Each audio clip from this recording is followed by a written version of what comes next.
Well, certainly President Xi has been a strong proponent of promoting agriculture, and I think it's a wonderful opportunity for President Obama and President Xi to have a conversation about the need for China to essentially synchronize its regulatory system with the rest of the world in terms of innovation.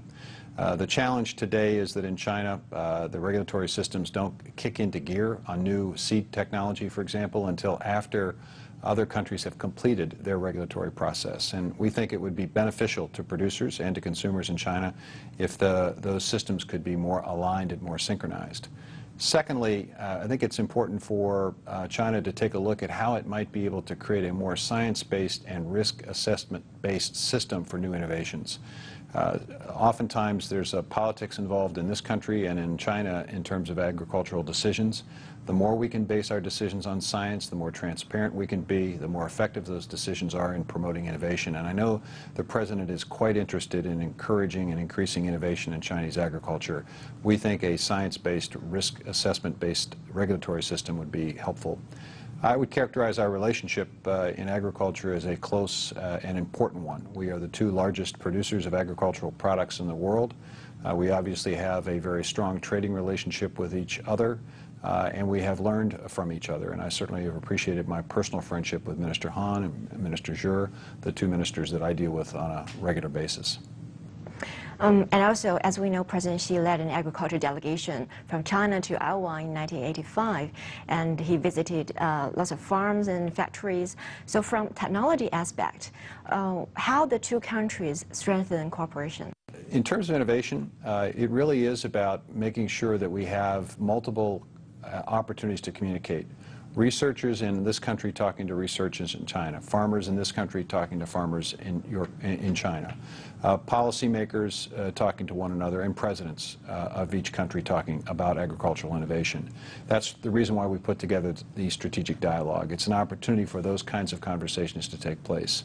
We have a very strong trading relationship. It can be even stronger. I think the Chinese are working with us to try to get access to poultry from China into the United States, and we're working through that process. We, in turn, are looking for opportunities to increase beef access for Chinese consumers. The more choice that we give our consumers, the more access there is to good quality, safe food, the lower the cost is going to be to consumers. So it's in everyone's long-term best interest to create a trading relationship that has the least amount of friction so that we have the greatest amount of choice. China is the largest international market for U.S. food and agricultural products. But at the same time, we can see the imbalance of export and import between the two countries. And some reports say China faces strict technical barrier to trade. So what is your comments on that? We are obviously anxious to help the Chinese meet their needs. And we appreciate the fact that China wants to be as independent, as self-sufficient as possible. Trade is one way to allow that to happen.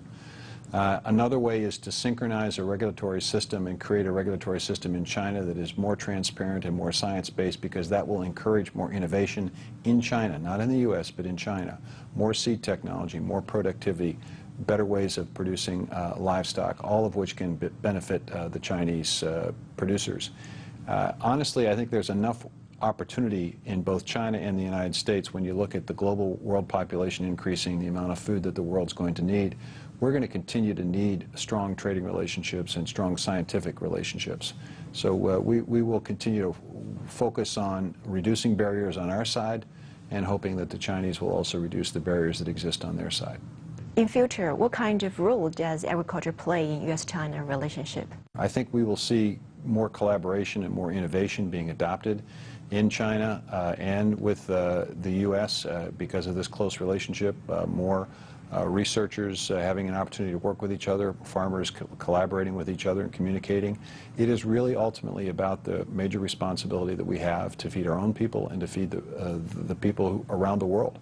And I think there's no better opportunity to address global food security, to provide access to affordable, accessible, safe food in both our country and in China through a trading relationship that is built on trust and collaboration and communication.